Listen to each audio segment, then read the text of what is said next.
در جوار حضرت کریمه آل طه فاطمه معصوم سلام الله علیها بیاد خدا، قرارگاهی برای دلهایی که از هیاهوی جهان به حریم اطمینان پناه آوردند. کنار شما هستیم.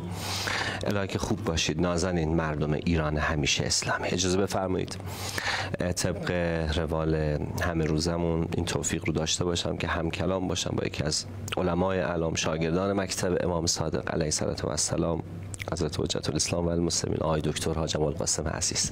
به شما سلام میکنم. ایام تسلیت، خیلی خوش آمدید به یاد خدا.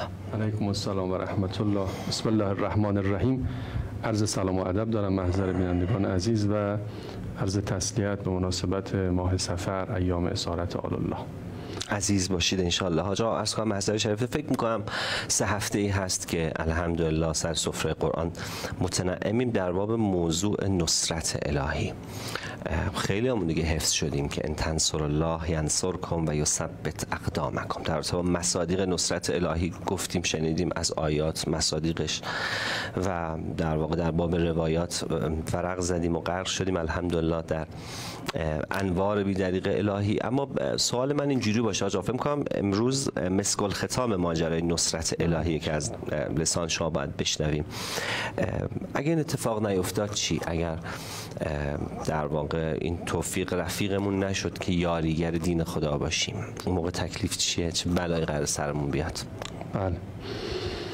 خب آیه مهمی است. آیه 7 سوره مبارکه محمد صلی الله علیه و آله و سلم هست که الحمدلله توفیق داریم 2 هفته هست در خدمت بینندگان عزیز و در محضر این آیه نورانی هستیم. قرآن میگه یا ایها الذین آمنوا ان تنصروا الله ینصرکم و یثبت اقدامکم. اگر به یاری خدا آمدید، خدا رو نصرت کردید، خدا هم شما رو نصرت میکنه و به شما ثبات قدم عطا میکنه. سوال این است که حالا اگر نیاییم چی میشه؟ اگر به نصرت خدا مبادرت نورزیدیم چه اتفاقی میفته؟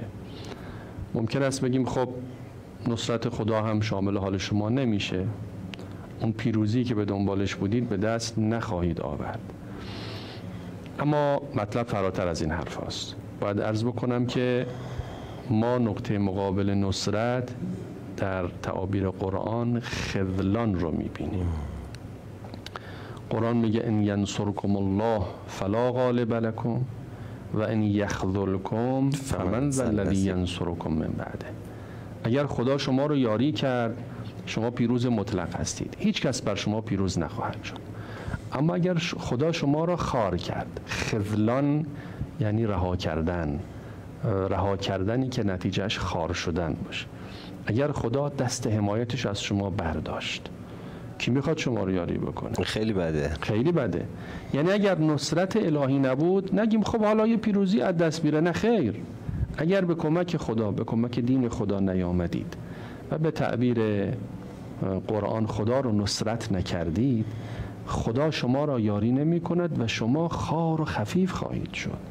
شما گرفتار بلاهایی می شوید که من میخوام در این برنامه که شاید آخرین برنامه باشه که در این هفته محضر بینندگان عزیز هستیم، به گرفتاری ها و پیامدهای ترک نصرت الهی از زبان امیرالمؤمنین اشاره کنم. جانم علی. که امیرالمؤمنین در نهج البلاغه شریف آمده میفرماد اگر کسی جهاد رو ترک کنه 8 تا بلا بر سرش میاد. بعد آخرش حضرت به همین آیه استشهاد میکنه، میگه خدا گفته که ان تنصروا الله ینصرکم، اگه به کمک من بیاید من شما رو کمک میکنم. اگه نیومدید این بلاها سرتون میاد. اگر به میدان نبرد نرفتی، اگر مقابل دشمن سینه سپر نکردی، اگر از شهادت ترسیدی، اگر از هزینه کردن ترسیدی، این بلاها سرت میاد. منتظر این بلاها باش. فکر نکن که حالا مثلا نه جنگ نه صلح. گاهی بعضی از اشخاص تصورشون اینه، میگن حالا ما ایستادگی نمیخواد بکنیم مقابل دشمن، انقدر سینه سپر باشون توافق کنیم. نه، این خبرا نیست. یا محکم مقابل دشمن می ایستی، یا اگر نه ایستادی منتظر این بلاها یکی پس از دیگری باش. اولین مورد فرمود البسه الله ثوب الذل، خدا لباس ذلت بر تن اون ملتی می پوشاند که حاضر نیست در رکاب ولی به نصرت خدای متعال بپردازد. ذلیل میشه تو نظام عالم، در چشمها دچار ذلت میشود، دچار خفت و خواری میشود. ببینید این شعار امام حسین علیه السلام که در واقع باید با آب طلا نوشت بر در هر خانه شیعه این شعار رو نصب کرد که هیهات من الذله، نشون میده که مؤمن زیر بار ذلت نمیره. فرمود این حرامزاده من رو بین شمشیر و بین ذلت بر سر دوراهی قرار داده. قد رکز بین السلة و الذله، فرمود و هیهات من الذله. امام حسین زیر بار ذلت نمی رود. کسی که از جهاد بترسد باید ذلیل بشه، چون دشمن میاد بر اون مسلط میشه. ببینید این چه ذلتی است که امروز کشورهای اسلامی باهاش مواجه هستند. جلوی چشم اونها 50,000 مسلمان رو سلاخی میکنن، اما هیچ اعتراضی نمیتونن بکنن. من واقعا قصه میخورم گاهی به حال بعضی از ملت‌های مسلمان که اسم اسلام رو دارن یدک میکشن. این مردم مصر چرا اینقدر امروز ذلیل شدن که کشور اونها و حاکمیت اونها داره کمک میکنه به رژیم صهیونیستی برای محاصره غزه؟ از کشورهای اروپایی بعضی از مددکاران، بعضی از فعالان حقوق بشر آمدن در مرز غزه در گذرگاه رفح التماس میکنن به این سربازان مصری که بابا اجازه بدید ما این مواد غذایی رو برسونیم به مردم غزه. اونا هم عین مجسمه ایستادن، هیچ عکس العملی نشون نمیدن. چرا؟ چون از مافوقشون میترسن. مافوقشون چرا به فکر این مسلمونا نیست؟ اون از حاکمیت مصر میترسه. او چرا اینقدر میترسه؟ از رژیم صهیونیستی میترسه. چرا میترسن؟ چون از جهاد فرار کردن. بله. کسی که مقابل دشمن نایستاد البسه الله ثوب الذل، خدا ذلیلش شد. این عین ذلته. ببینید مردم کوفه نیومدن در رکاب امام حسین بجنگن. این مردم بدبخت که آینه عبرت برای تاریخند، امام حسین اونا رو دعوت کرد بیایید با یزید بجنگیم، مقابل یزید بایستیم. ترسیدن کشته بشن بدبختا، نیومدن در رکاب امام حسین حضور پیدا نکردن، مصلح عقیل رو تنها گذاشتن. مجبور شدن مقابل امام حسین شمشیر بکشن. بعضیشون اشک میریختن ولی مجبور بودن، چاره‌ای نداشتن. این چه ذلتی است که باید در مقابل امام خودتون قد علم بکنید و بایستید. حالا این تازه اول راه بود. در فاصله کوتاهی 14 سال بعد از شهادت امام حسین خدای متعال یک عرض کنم که جانی بالفطره به نام حجاج ابن یوسف ثقفی رو بر مردم کوفه مسلط کرد. 120,000 نفر از مردم عراق رو کشت. 100,000 نفر از مردم کوفه رو کشت. خودش میگه به جرم اینکه اونها میگفتن یزید میگسار بوده است. عجب، مگه یزید میگسار نبوده؟ بوده یا نبوده به شما مردم کوفه ربطی نداره. شما چرا تو این زمین‌ها ورود میکنه؟ خودش میگه من 100,000 نفر رو کشتم به جرم اینکه میگفتن یزید میگسار. این جزای مردمی است که نیومدن پای رکاب امامشون. البسه الله ثوب الذل. کسی که به نصرت الهی و نصرت امام نیامد باید منتظر زندگی ذلیلانه ای باشد که ما در مردم کوفه دیدیم و امروز هم در بسیاری از کشورهای به ظاهر اسلامی میبینیم. و اما ایران عزیز و مقتدر با اقتدای به سید الشهدا علیه السلام پرچم عزت رو بلند کرده، مقابل دشمن ایستاده، با صلابت از مظلوم دفاع میکنه، از حق خودش دفاع میکنه. این اولین گرفتاری که حضرت فرمود کسی که نصرت الهی رو ترک بکنه بهش مبتلا میشه. درسته. پس بعدشو بگم یا میخواید عرض کنم مسئله‌تون که بخواید راجع فرصتی بگیریم برگردیم و در واقع این اقتداری که از نظام مقدس جمهوری اسلامی ایران شما ازش اسم بردید که این دفاع مقدس 12 روزه ما در مقابل عالمی، بذارید اینجوری بگم و الحمدلله و المنه، همین شعار هیهات من الذله که در واقع مسیر و شعار تمام یاریگران دین خداست در جای جای این عالم و خصوصا در جبهه مقاومت که الحمدلله همه دنیا به عین دیدن و سرمون رو بالا میگیریم چون بالا سرمون خداست و افتخار میکنیم به خون مقدس شهیدان. آقا یه اتفاقی افتاده با این عنوان خیلی خوشگله، بگم شاید شما خوشتون بیاد، مردم هم همینطور. من هم میزبان زائران حسینم. یک اتفاق و پویشی در واقع طراحی شده برای مشارکت در خدمت رسانی به زائرین اربعین حسینی آقا جانمون حضرت ابوالاحرار که آره دیگه دل تو دلمون نیست امسال چیزی نمونده که دمدمای اربعین کجاییم و چجوری داریم عرض ادب میکنیم محضر دردانه عالم. شما میتونید مشارکت کنید در خدمت رسانی به زائران اربعین حسینی با هر توان مالی مردم. به خدا اصلا مهم نیست چقدر باشه، فقط اینکه یه نمکی از ما هم تو این اتفاق و این ماجرا نقشمون خوشرنگ و پررنگ باشه که در عمود 1080 در مسیر و طریق بهشت نجف به کربلای حسین موکب حرم مطهر حضرت فاطمه معصومه سلام الله علیها در واقع میتونید مشارکت بکنید. کاری نداره، همین الان عدد 22 رو به سرشماره 3011 22 دیگه رفقا درست گفتم 3011 22 عدد 22 رو ارسال بفرمایید تا شاید خدا رو شدید اسم ما هم در واقع خدمت رسانان و میزبانان زائران امام حسین ثبت و ضبط بشه. بگید الهی آمین که خدا این توفیق رو ازمون نگیره. بخشی رو ببینیم مجددا برمیگردیم و کنار شما هستیم با یاد خدا از شبکه قرآن و معارف سیما. بیعتمان برگردیم تا که مثل پسر فاطمه بی سر گردیم. یادتان هست که مدیون شهیدان هستیم. اینو شما بگید. یادتان هست که مدیون شهیدان هستیم. اهل جمهوری اسلامی ایران هستیم. الحمدلله رب العالمین. یاد خدا کنار شماست مردم. آجا بشنویم از کلام نورانی شما. بله، راجع به فرمایش امیرالمؤمنین علیه السلام صحبت می‌کردیم که فرمود اگر کسی به نصرت خدا مبادرت نورزد و نصرت خدا رو ترک کند چه بلاهایی سرش میاد.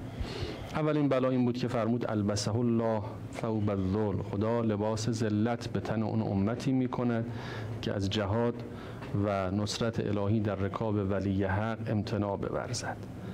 دوم فرمود شمله البلا، از هر طرف بلا به سمت او خواهد آمد. تیرهای بلا از همه سمت به سمت اون امتی که از جهاد فراری باشه سرازیر خواهد شد. ما گاهی خیال میکنیم اگر جنگ نکنیم زندگی آرامی خواهیم داشت. این جمله معروفی که رهبر معظم انقلاب فرمودن ترجمه همین روایت، فرمودن هزینه مقاومت کمتر است از هزینه سازش. فکر نکن اگر با دشمن ساختی و کوتاه اومدی دیگه هزینه نخواهی پرداخت. هزینه تازه اون موقع شروع میشه، تازه اون موقع تو رو میدوشه، تازه دشمن میخواد سواری بگیره از تو. ببینید این کشورهای عربی که حالا من ترجیح میدم به جای اسلامی بگم عربی، بعضی از اینا از اسلام هیچ بهره‌ای نبردن. دقیقاً همینطور. رئیس جمهور منحوس امریکا میاد تو منطقه ما سفری میکنه، اینها از باب خوشخدمتی میلیاردها دلار در اختیار او میگذارن که طبق یکی از گزارش‌ها 1.4 تریلیون دلار از پول کشورهای اسلامی، از پول ملت اسلام، این پول نفت مال ملت اسلامه، مال اون امیر فلان منطقه نیست که هر جور دلش بخواد بذل و بخشش بکنه. این پولها رو دادن به رئیس جمهور آمریکا در قالب قراردادها، توافقها و امثال اینها. من یک بررسی کردم ببینم برای بازسازی غزه چقدر پول لازمه. دیدم توی برآوردها حالا بعضی از نهادهای بین‌المللی گفتن 50 میلیارد دلار برای بازسازی غزه پول لازم هست و با این مقدار میشه غزه رو دوباره ساخت از اول. این پولی که عرض کردم یعنی 1.4 تریلیون دلار، تقریبا 26 برابر پولی است که برای بازسازی غزه لازمه. یعنی پولی رو در اختیار دشمن بشریت قرار دادن که باهاش میشد 26 تا غزه ساخت. این بلای الهی است. یعنی اینا خیال کردن مثلا حالا مقابل امریکا نایستادن، مقابل رژیم صهیونیستی نایستادن، بلا سرشون نمیاد. اونا اینا رو میدوشن. ای کاش آبرومندانه میدوشیدند. یکی از پیامدهایی که امیرالمومنین بهش اشاره میکنه میفرماید دویف بالصغار و القماعه، گرفتار پستی و حقارت میشوند. بلا بر سرشون میاد، اونم بلایی که با خاری و پستی همراه. این رئیس جمهور امریکا دفعه قبلی که اومد پولهای کشور عربی رو گرفت و رفت، اونجا تعبیری به کار بود که مایه بی‌آبرویی همه این سردمداران کشورهای عربی شد. گفت اینا مثل گاو شیرده هست. آره. گاو شیرده تا وقتی که شیر داره شیرش رو میدوشیم، بعد هم که شیر نداشت ذبح میکنیم، از گوشتش استفاده میکنیم. انگار سر شدن آنجا اصلا. انگار سر شدن، اصلا نمیفهمن. آره. یعنی واقعا اینکه چه درجه‌ای از توهین تو این حرف نهفته است نمیفهمن. این از پیامدهای ترک نصرت امامه. فرمود فارق الرضا، کسی که به نصرت خدا در قالب نصرت امام حق مبادرت نورزید و از جهاد فرار کرد، روی آرامش را نخواهد دید. جامعه کوفه بعد از شهادت امام حسین دیگه روی آرامش رو ندید. جنگ های متعددی که داشت، بدبختی هایی که سرش اومد. یکی از گرفتاری هاشون زمانی بود که مصعب ابن زبیر حمله کرد به کوفه و مختار رو میخواست شکست بده. 6000 نفر از یاران مختار که خیلیشون مردم کوفه بودن از مصعب امان خواستن، او هم امان داد. اما بعد از اینکه اینها مختار رو تنها گذاشتن و مصعب مختار رو به شهادت رسون، هر 6000 نفر رو سر برید. اینو مردم تو سریال مختارنامه مأنوس بودن و دیدن، خیلی هم دلشون سوخت و در واقع فرمایش امیرالمؤمنین میگه کسی که امام حق رو تنها گذاشت روی سعادت و خوشی رو نخواهد دید. فکر نکنیم اگر به نصرت خدا نیامدیم نه جنگ، نه کشتن، نه کشته شدنه، میریم به گوشه زندگی آبرومند. نه، خبرها نیست. اگر نیامدی در رکاب امام حق، اگر با صلابت مقابل دشمن نایستادی، ذلیل میشی، بلا از هر طرف به سراغت میاد. روی خوشی رو نخواهی دید، خار و پست و به تعبیر حضرت صغیر میشوی، کوچک میشوی در ذهنها و در دیدگان مردم. پنجم فرمود قدرت درک و قدرت محاسبه رو از دست میده. ملتی که از جهاد ترسید دچار اشتباه محاسباتی می شود. فرمود ضرب علی قلبه بالاسداد، یعنی خدا مثل این که دریچه های فهم و درک رو بر اونها مسدود میکنه و میبنده. دروغ هایی رو که دشمن میگه باور میکنن. مردم کوفه چون فرار کردن از همراهی امام حسین علیه السلام، دروغ هایی بهشون گفتن، آدمای ترسو این دروغا رو باور میکنن. گفتن هزاران نفر از شام دارن میان. چون یه عبیدالله تنها با یکی دو تا همراه بود که اگر مردم کوفه دست به دست هم میدادن، هر کدوم یه فوت میکردن، کار عبیدالله تموم بود. ترسیدن دیگه. سپاهی از شام داره میاد، هزاران نفر دارن میان، ما مردم کوفه رو بیچاره همش دروغ بود. چرا این دروغ رو باور کردن؟ چون ترسیدن از جنگ. لهم قلوب لا یفقهون بها لهم آذان لا یسمعون، اصلا نمیفهمیدن چی بشه. مردم باز دوران معاصرمون، من تأکیدم اینه که اگر یک مثال از صدر اسلام میزنم، یه مثالم از دوران معاصر بزنم. بالاخره این مطالب صدر اسلام قصه نیست، اینها درس‌هایی است برای زندگی امروز ما. سالها بود این رژیم صهیونیستی میگفت ما گنبد آهنین داریم، ما نفوذناپذیریم، ما شکست ناپذیریم. ما دیدیم که در سایه نبرد 7 اکتبر و بعد هم حمله موشکی ما این افسانه شکست ناپذیری رژیم صهیونیستی نابود شد. اما کشورهای اسلامی باور کرده بودن. بله. این از بلاهایی است که به خاطر ترک نصرت حق بر سر انسان ها میاد. اگه وقت داریم من 2-3 تا فکر کنم 2 دقیقه آجا فرصت داریم. خیر. فرمود ادیل الحق منه به تضییع الجهاد، کسی که به نصرت امام نیامد به حق خودش نمیرسد. چون جهاد رو ترک کرد، حقش رو بهش نمیدن. خیلی درد داره، خیلی درد داره. حق آقا گرفتنی است، حق دادنی نیست. اگه حق دادنی بود که همه کشور مستضعف ما توی نظام عالم نداشتیم.